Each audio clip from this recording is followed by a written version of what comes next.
અને જલેબીના ઉત્પાદકો સામે વડોદરા મહાનગરપાલિકા દ્વારા કાર્યવાહી કરવામાં આવી છે।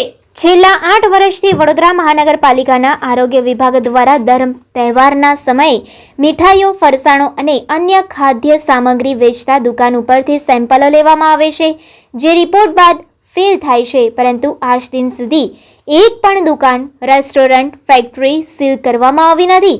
વડોદરા મહાનગરપાલિકાના ફૂડ આરોગ્ય વિભાગમાં બેસેલા અધિકારી ઇન્સ્પેક્ટરોના અલગ અલગ વિસ્તારો છે, જેમાં સમગ્ર વડોદરા શહેર સમાય છે।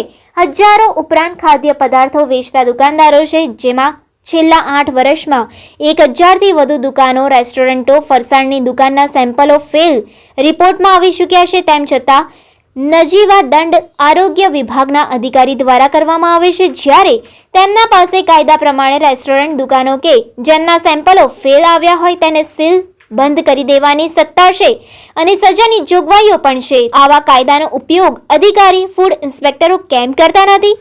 શું એમના સેમ્પલો લેવાની આ કામગીરી જનતાને મૂર્ખ બનાવવા માટે છે? શું એમના ખાદ્ય પદાર્થો વેચતા વેપારીઓ પાસેથી જ હપ્તાઓ ચાલે છે કે કેમ? એવા અનેક સવાલો અહીં ચર્ચાઈ રહ્યા છે। શહેરમાં ફરી એક વખત તહેવારો આવ્યા છે, ત્યારે તહેવારોના નામ પર માત્ર ને માત્ર ચેકિંગ શરૂ કરી દેવામાં આવ્યું છે।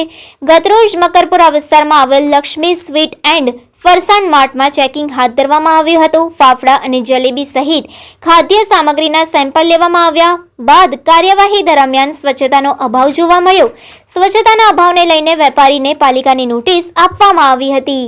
આજ રોજ દશેરાના તહેવાર નિમિત્તે Vadodara municipal corporation food safety inspector સાહેબ ભરતભાઈ ખાટ, ગોહિલ સાહેબ પ્લસ મીડિયાના મિત્રો બધા આયા ચેકિંગ કરવા।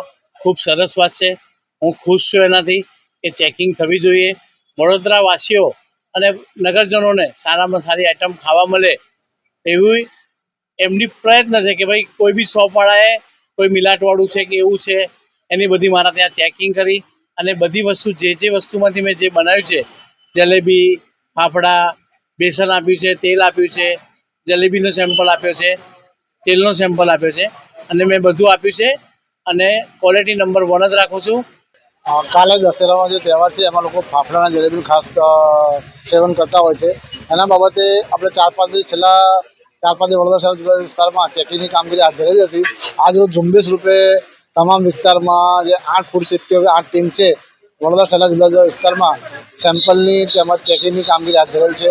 જેમાં અત્યારે લોહીનો રોડ પર આવેલ લક્ષ્મી ફરસાણની નામની દુકાનમાં ફાફડા, જલેબી, બેસન અને તેલના નમૂના લેવામાં આવે છે અને આ કામગીરી આગળ ચાલુ છે।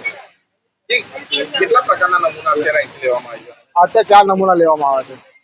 આની સિવાય બી ઘણા બધાનો વારાફરતી નંબર આવતો હોય, આગળ પર ચેકિંગ ચાલુ છે અને એક જ દિવસ બધું ના પૂરું થાય। આ સેમ્પલની કાર્યવાહી અમારે 2 થી 2.5 કલાકની પ્રોસિજર હોય છે। તમે લક્ષ્મી સ્વીટમાં કંઈક હાઇજેનિક હાઇજેનિક કન્ડિશન બાબતે અમે શેડ્યુલ ફોર નોટિસ આપી છે।